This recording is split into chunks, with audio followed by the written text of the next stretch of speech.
खबरों की शुरुआत बड़ी खबर से करेंगे विदिशा से, जहां दिन दहाड़े गुंडागर्दी का मामला सामने आया है। दबंगों ने घर में घुसकर मकान तोड़ा है। आरोपी सीसीटीवी का डीवीआर भी लेकर फरार हो गए। मकान पर कब्जा करने की नीयत से ये तोड़फोड़ की गई है। कलेक्ट्रेट के पास का ये पूरा मामला बताया जा रहा है। तो विदिशा से इस वक्त की ये बड़ी खबर है, जहां दिन दहाड़े गुंडागर्दी का मामला सामने आया है। तस्वीरों में आप देख सकते हैं।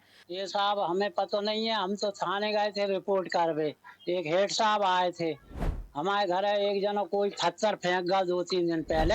तो हमने कि चलो रिपोर्ट करें आए। तो रिपोर्ट करे मियाँ बीबी दो ही चले गए, जब तक साहब आध घंटा में उन्होंने हमारा जो पूरा घर ही पटक दा। पुलिस को सूचना मिली थी कि ईदगाह चौराहे पे धीरेन्द्र चढ़ार हैं, उनका मकान तोड़ दिया गया है। तत्काल सूचना पर पुलिस मौके पे आई है, क्योंकि अभी किस वजह से तोड़ा गया और क्या कारण है और किस कारणों से ये तोड़ा गया है, इसकी संबंधित जांच की गई है। जांच के बाद आगे हम कार्रवाई करेंगे। चलिए, और इस वक्त आपको बता दें कि विदिशा से हमारे सहयोगी राम यादव हमारे साथ जुड़ गए हैं। राम, जिस तरीके से पूरा मामला सामने आया, जो तस्वीरें हम देख पा रहे हैं और जो बयान हमने अभी सुना, क्या इस पूरे घटनाक्रम के पीछे का पूरा मामला है?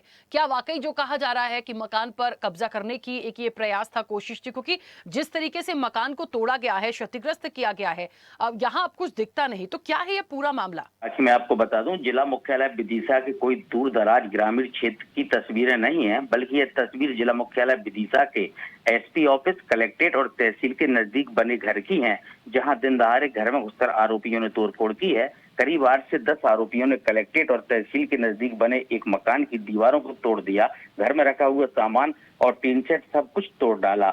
मुख्य चौराहे पर हुई इस घटना के बाद लोगों में सुरक्षा को लेकर संदेह बना हुआ है। जब अपराधी एसपी, कलेक्टर और तहसील के नजदीक बने घर में वारदात को अंजाम देने से नहीं डर रहे हैं, तो शहर के अन्य हिस्सों में आम जनता कितनी सुरक्षित होगी, यह भी बड़ा सवाल है। तहसील परिसर के नजदीक धीरेन्द्र चढ़ार का मकान है, जो खनिज विभाग में नौकरी करते हैं। शहर का मुख्य चौराहा होने के चलते मकान और खाली पड़ी जमीन की कीमत करोड़ों में है।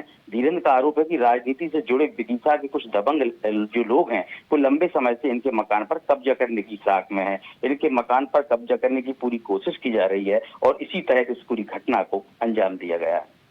बिल्कुल राम, लेकिन जिस तरीके से पूरा मामला आया, और अब एक बड़ा सवाल है जो आप भी बता रहे हैं, यदि एक कार्रवाई की हम बात करें और पुलिस प्रशासन की तरफ से बात करें, क्योंकि कलेक्ट्रेट के पास का ये पूरा मामला भी बताया जा रहा है, तो क्या कुछ लोगों की कोई गिरफ्तारी हुई है? कौन है ये दबंग? क्या पहले भी इस तरह की चीजें हुई हैं? ये एक बड़ा सवाल है। और सबसे बड़ी बात कि यदि कोई सीसीटीवी लगा है तो उसकी डीवीआर भी ले गए, मतलब कोई आप सबूत छोड़ना नहीं चाहते।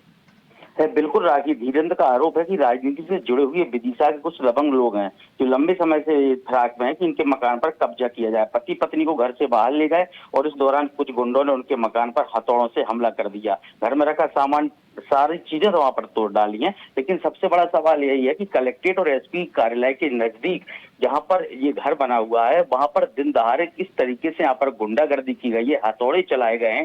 क्या प्रशासनिक अधिकारियों को इसकी भनक नहीं लगी? आखिरकार जब दिन दहाड़े इतनी बड़ी घटना को अंजाम दिया जाता है, तो कहीं ना कहीं ये बड़ा सवाल है, क्योंकि आम लोग पर कैसे सुरक्षित होंगे? जिस तरीके से कलेक्ट्रेट और एसपी ऑफिस के नजदीक इस घटना को अंजाम दिया गया है, तो कहीं दूर दराज इलाकों में हम कैसे सोच सकते हैं कि लोग यहाँ पर सुरक्षित है? कहीं ना कहीं अब देखना होगा। जो थाना प्रभारी हैं कोतवाली के आनंद राज, उनका कहना है कि हम हर पहलू पर यहाँ पर जांच कर रहे हैं और जो मकान के आसपास में जो सीसीटीवी कैमरे लगे हुए हैं, उनका हम फुटेज निकाल रहे हैं। अब देखते हैं ये पुलिस इस पूरे मामले में क्या कार्रवाई कर रही है। चलिए राम, बहुत शुक्रिया पूरी जानकारी के लिए, बातचीत के लिए। तो आपको बता दें कि इस पूरे मामले पर संज्ञान लिया है पुलिस प्रशासन ने, और तमाम जो बातें आई हैं, और क्योंकि एक राजनीतिक संरक्षण की बात की जा रही है कि जो दबंग है उनको संरक्षण मिला हुआ है, तो इस पूरे मामले की फिलहाल जांच की जा रही है।